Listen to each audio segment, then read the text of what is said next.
Assalamualaikum warahmatullahi wabarakatuh. Salam sejahtera. Selamat petang. Kita jumpa lagi dalam siaran garasi bagi minggu yang terakhir. Minggu kedua yang terakhir bagi bulan Januari ini. Ahad. Kerana malam ni kita ada satu lagi sesi. Besok baru akhir. Hari ni hari Sabtu. Besok yang terakhir. Saya mengucapkan ribuan terima kasih pada mereka yang bersama dengan sesi seller pagi tadi. Saya tak dapat hadir pada sesi seller. Tapi Alhamdulillah sesi seller berjalan dengan baik pagi tadi. Petang ni kita akan turunkan banyak jualan murah untuk sebelah petang. Macam biasa kita akan naikkan combo barangan, combo jersey malam ni ataupun sport shirt ni. Saya pun nampak di belakang jaket kita naik banyak hari ni. Ni saya nak belanja petang je. Jaket ni insya-Allah kalau terhabis petang saya tak akan turunkan di sebelah malam. Kerana saya akan turunkan item di sebelah malam. Macam biasa saya janji pada saudara bahawa sesi petang akan menerima harga yang lebih murah berbanding malam. Tapi JC saya tak akan turunkan pada sesi malam. Saya special je belanja untuk petang. Kita akan naikkan jaket nanti. Tak banyak, ada 8 lai je. Saya nak lepaskan dengan harga murah tu jaket tu. Tapi sebelum tu kita akan share dulu beberapa perkembangan semasa saya tunggu admin queue saya jumlah. Berapa kita boleh dapat petang ni kalau 200. Saya akan share pada saudara apa maklumat ataupun indikasi yang saya dapat untuk pengumuman mengenai perintah kawalan pergerakan pada Isnin ni. InsyaAllah ini bukanlah pengisytiharan tetapi indikasi saja kerana pengisytiharan mutlak akan diumumkan oleh Perdana Menteri Yang Amat Berhormat Tan Sri Mahyudin Yassin pada besok. Tapi sekurang-kurangnya saya boleh memberi gambaran apa yang akan berlaku. Rundingan masih lagi dijalankan kerana berlaku pertelagahan antara kementerian, terutama untuk mencapai bentuk seketat mana PKP kali ini.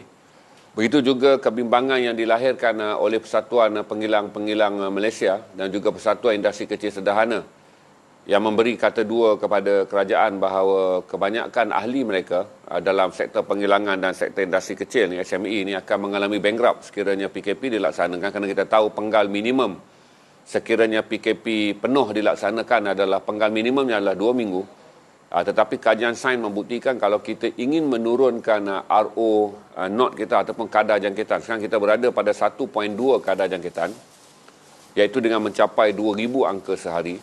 Kalau kita ingin menurunkan kepada 0.4, iaitu pada kadar 600-700 pun saudara, 2 minggu tak mencukupi kerana kita mempunyai lebih kurang 300 lebih kluster aktif. Yang menyebabkan keadaan telah berada di luar kawalan kerana kluster muncul hampir di semua negeri kecuali di Perlis saja setakat ini belum ada kluster yang digazetkan. Dan orang ramai juga meminta kali ini kerajaan mendetailkan kluster yang terbabit kerana coding kluster yang diamalkan ini tidak dapat meningkatkan kesedaran orang awam. Macam saya bagi tahu pada saudara, kluster sosial umpamanya. Ramai yang tak tahu bahawa lebih daripada 10 mall menyumbang kepada keseluruhan kluster jangkitan, terutama selepas orang ramai meraihkan kegembiraan cuti berkembar 3 hari pada sambutan Christmas dan cuti berkembar 3 hari pada sambutan Tahun Baru. Telah wujud lebih daripada 10 kluster yang disebabkan oleh pusat membeli belah. Ramai yang tak tahu bahawa kluster sosial ini selain daripada pusat membeli belah dia juga membabitkan kluster gimnasium. Berarti ini antara benda-benda yang perlu didesak kepada Kementerian Kesihatan untuk mendetailkan kluster ni supaya orang ramai tahu akibat perbuatan mereka dan kesan kepada jangkitan ni. Kerana selama ni orang ramai hanya blame kepada sektor penggilangan saja kerana isu top glove yang mencetuskan kluster yang besar dengan hampir 5,000 kes tu. Persepsi masyarakat ada menjurus dengan mengatakan sektor penggilangan dan sektor pembinaan yang menyumbang banyak. Tetapi sektor-sektor ini boleh dikawal kerana mereka adalah sektor tertutup. Dia boleh saja membuat kawalan yang lebih mudah daripada kluster sporadik yang disebarkan oleh individu. Macam saya beritahu pada saudara, 18 anggota keluarga disahkan positif dengan 1 meninggal dunia kerana menziarahi rentas sempadan negeri. Seorang kanak-kanak di Kedah berusia 2 tahun meninggal dunia kerana menerima kunjungan saudara mara daripada Lembah Kelang. Ini antara benda yang diperdebatkan oleh satu antara kementerian kerana sebahagian kementerian yang menjurus kepada ekonomi tidak bersetuju PKP penuh dilaksanakan, manakala kementerian yang menjurus kepada kesihatan dan kepentingan awam meminta PKP dilaksanakan. So saya fikir hujung minggu ni semua kementerian, semua pemain industri boleh mencapai kata sepakat bahawa logiknya kita harus melancarkan PKP penuh. Logiknya. Tetapi minimumnya kita harus melancarkan PKP penuh di 64 zon merah. Itu yang saya nampak, 64 zon merah ni tak boleh dielakkan, mestilah PKP penuh. Dia mesti dilaksanakan walaupun dalam 64 zon ini membabitkan hampir semua zon industri yang penting. Ini yang menyebabkan Persatuan Penggilang Malaysia membantah kerana Kelang, Shah Alam, Sungai Wei, Sungai Petani apa semua ni adalah zon-zon perindustrian. Yang mana sekiranya 64 kawasan zon merah ini digazetkan sebagai PKP penuh, ia menyebabkan hampir sama saja seluruh negara digazetkan penuh dari segi ekonomi. Manakala dari segi sosial pula, orang ramai masih tak tahu bahawa mereka juga menyumbang besar ke arah kepanikan sistem perubatan kerana apabila anda bergerak di dalam kilang, saya katalah kluster kilang, senang je, kontaknya hanya di dalam kilang. Tetapi sekiranya seorang seperti saya yang merayau ke sana sini sebagai seorang warga sosial, pergi main futsal, balik singgah restoran, masuk ke mall, hadir ke majlis hari jadi, pergi ke jamuan makan tertutup, kemudian berada dalam mesyuarat tertutup. Apabila saya dicaskan positif, dia mencetuskan panik untuk mendapatkan rantaian jangkitan, kontak siapa yang berada di sekitar saya.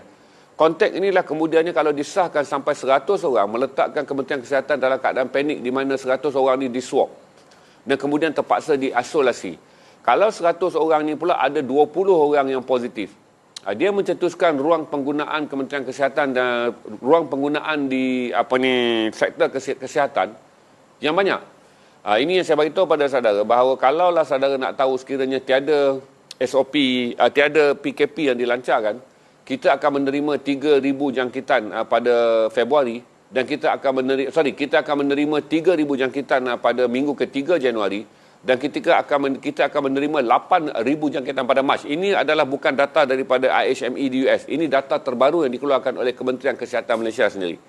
Berarti Kementerian Kesihatan Malaysia telah meletakkan kadar jangkitan atau R0 ni 4 kali ganda lebih tinggi yang diletakkan oleh IHME Amerika Syarikat. Kerana IHME menjangkakan hanya pada Mac, 21 Mac kita menerima 5,000. Tetapi Kementerian Kesihatan mengatakan awal Mac kita akan menerima 8,000 jangkitan. Jadi ini antara benda yang hari Isnin akan menjadi tumpuan ramai. Saya harap kita semua menyokong bahawa ia juga memberi impak kepada kita. Kalau PKP penuh dilaksanakan seperti 4 minggu pertama bermula 18 hari bulan Mac hingga 6 hari bulan Jun tu. Tetapi ia berkesan. Cuma pada waktu itu kita masih lagi berada dalam below daripada 100 kluster. Kluster meningkat tinggi hanyalah apabila PRN Sabah dilaksanakan.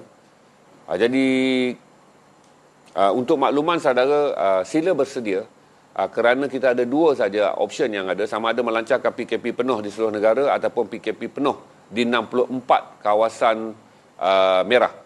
Kalau buat 64 kawasan merah ni saudara, seluruh Kuala Lumpur, seluruh Selangor, hampir sebahagian besar daripada Negeri Sembilan, sebahagian besar daripada Perak, sebahagian besar daripada Johor akan terlibat. Pulau Pinang, Kedah juga akan terlibat, manakala hampir semua negeri-negeri yang menyumbang 2 angka dalam zon merah tu akan terbabit dengan PKP ni.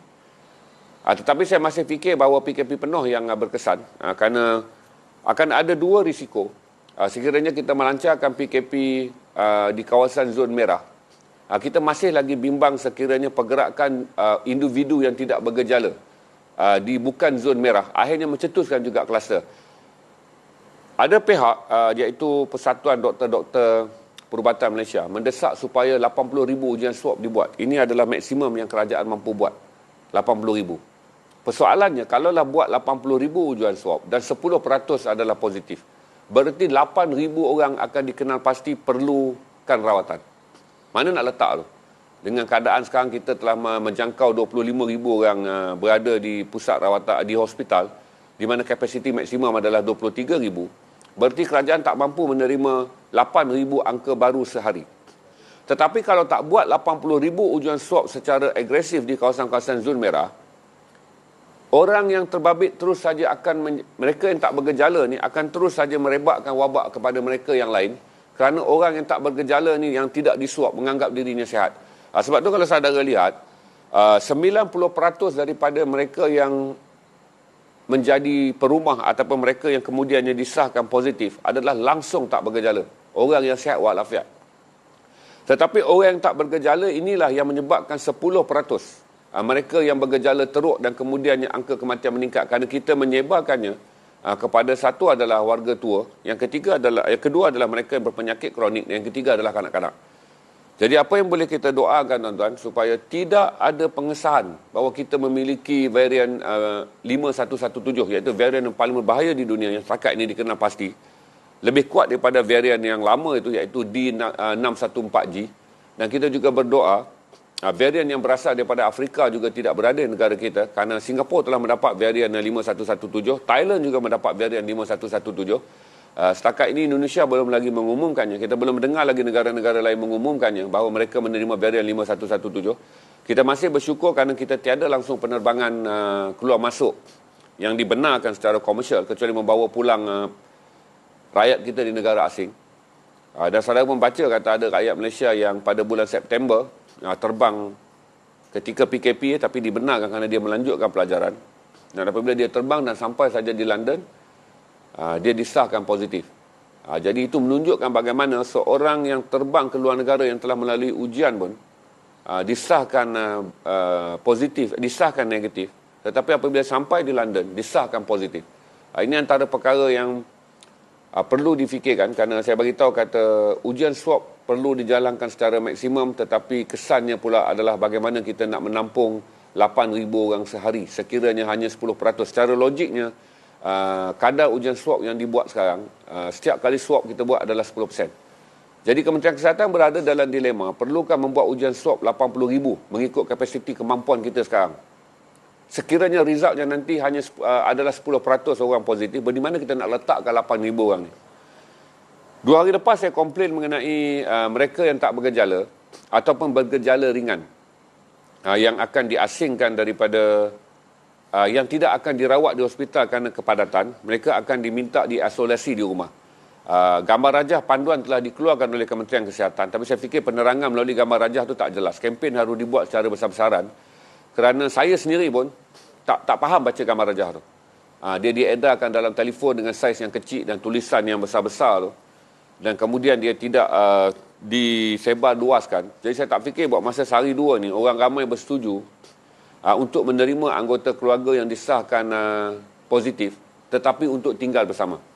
Walaupun kerajaan telah memberi panduan secara infografik bagaimana kita nak menangani anggota keluarga yang positif dan tinggal bersama kita, saya tak fikir kata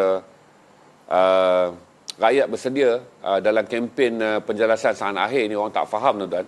Kita perlu lebih banyak kempen untuk menjelaskan kepada rakyat Malaysia bagaimana menjaga anggota keluarga kalau disahkan positif COVID-19 untuk berada di rumah. Kerana proses isolasi di rumah akan meringankan beban sektor kesihatan daripada menerima lambakan pesakit yang begitu banyak. Yang saya jangka kalaulah PKP dibuat pun pada Isnin ni, pada Selasa mereka yang telah dijangkiti akan terus mendadak angkanya. Jadi pemutusan rantaian hanya akan nampak selepas 14 hari je. Saya rasa kalau kita berada pada 1.2 R0 sekarang, selepas 14 hari mungkin hanya turun sekitar 1.0 atau 0.9. Kita memerlukan lagi 2 minggu untuk mencapai 0.8, tetapi akhirnya ia telah memakan masa sebulan.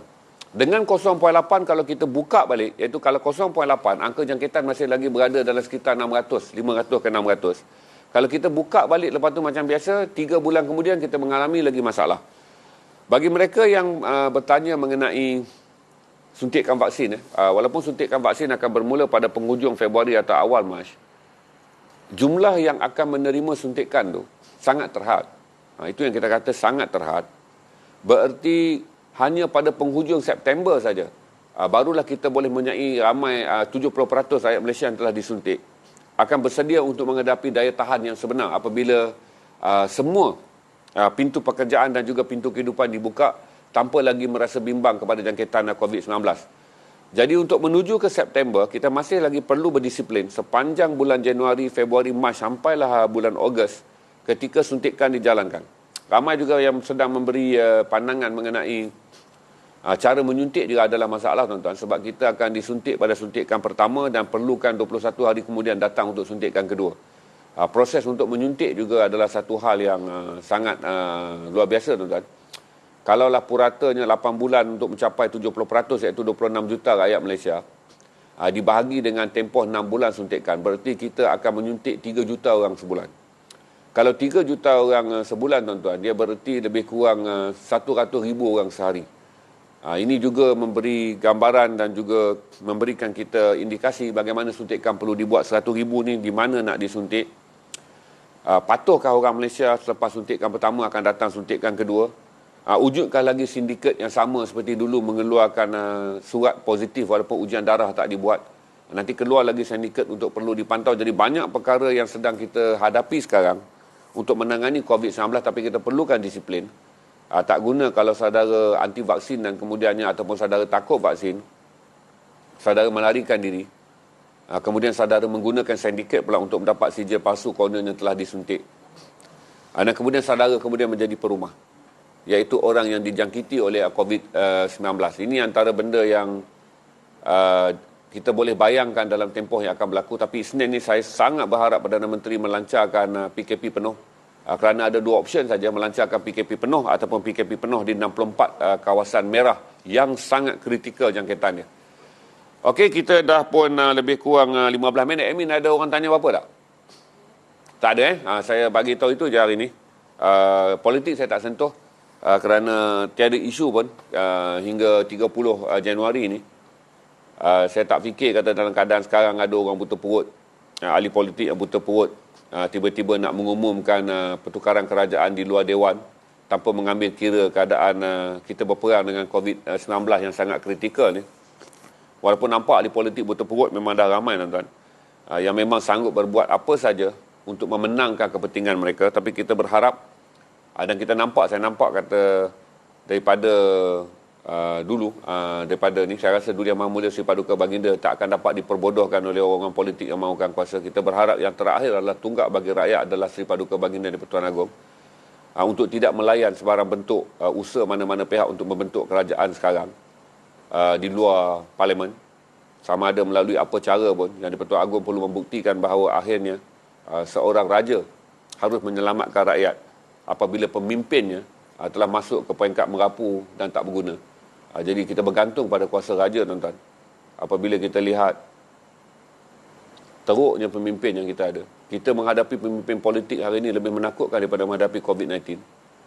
Kalau kita nampak wajah-wajah yang inginkan kuasa tu, ya Allah, seperti monster, tuan-tuan. Kita lebih takutkan wajah-wajah ni, hingga saya boleh menggambarkan sebagai syaitan politik ni lebih menakutkan daripada kita membayangkan COVID-19 yang sedang membunuh hari ke hari berbelas-belas orang.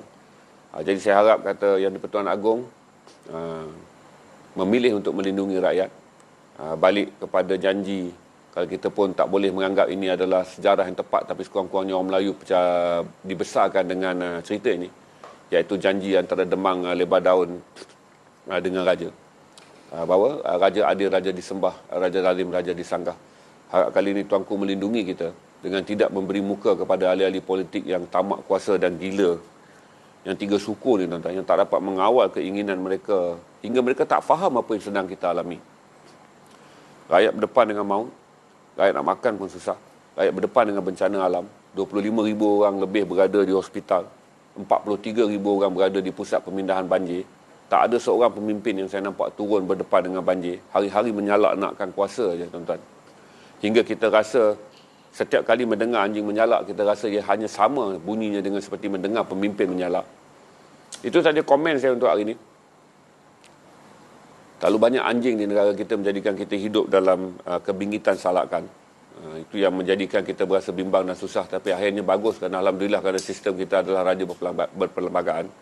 Jadi kita mengharapkan Duli Yang Maha Mulia Sri Paduka Baginda Yang di-Pertuan Agong bersifat keras dan bersifat tegas dengan mana-mana ahli politik yang ingin membentuk kerajaan ketika kita sedang menghadapi dilema yang paling besar, iaitu memerangi COVID-19, memastikan rakyat terus hidup kalau PKP menyebabkan kilang-kilang ditutup, PKP yang akan dilancarkan Isnin akan menyebabkan IKS ditutup, berdepan pula dengan wabak banjir. Kita berdoa satu ya, tuan-tuan, ketika wabak banjir ni, pusat-pusat pemindahan banjir tidak menjadi tempat wabak. Saya sangat berharap kata itulah yang kita harapkan, kerana ada tempat yang sepadat di Temerloh dengan 11,000 orang berada dalam pusat pemindahan. Sekiranya berlaku wabak di pusat-pusat pemindahan, saudara, Dia adalah ujian yang paling berat yang kita nak kena tanggung pada tahun 2021 ni. Okey, kalau tak ada soalan, kita ada berapa view ni dah? 385. Itu je, kalau ada soalan saya ambil sikit lah sebab kita ada masa sikit. Saya pun tak naik banyak barang, saya akan naik JC je.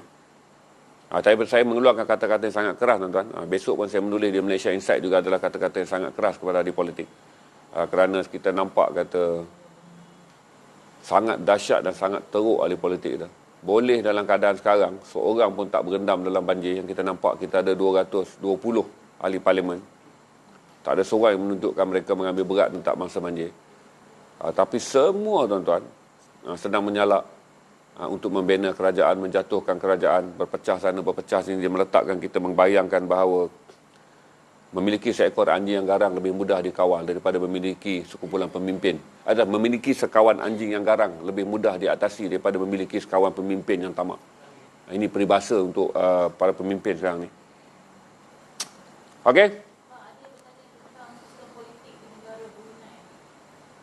Dia tak ada kena relevan. Kita dia di Brunei adalah Tuanku Sultan berkuasa sepenuhnya. Dia adalah negeri yang dimiliki oleh Tuanku Sultan. Dia tak bukan raja berpelanggan, itu negeri milik seorang sultan. Tiada pilihan raya, sultan melantik semua kabinet yang dia nak. Itu adalah negeri milik seorang sultan. Salah satu sebab kenapa Brunei tak mau menyertai Persekutuan Tanah Melayu adalah kerana sultan akan kehilangan kuasa. Maka Brunei memilih untuk kekal sebagai sebuah negara Brunei. Negara yang sepenuhnya dimiliki oleh raja. Raja melantik semua pemimpin politik tanpa pilihan raya, seperti saja sama kerajaan monarki Arab Saudi. Sama juga dengan kerajaan monarki UAE. Sama saja, mereka mengamalkan monarki penuh. Kita raja perlembagaan, tapi mereka adalah negara monarki penuh. Okey?